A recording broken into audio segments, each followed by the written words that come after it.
Mainit-init na chismis, netizens, syok na syok. May nakita raw sila na kasama si Donnie Pangilinan na mistisang girl lalo. Sino kaya ito? Paano na si Bel Mariano?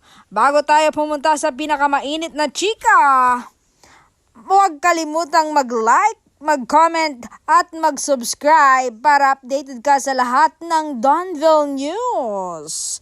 Nagworry pa ang netizens. Ang mistisa pala na kasama ni Donnie ay walang iba kundi si Bel Mariano.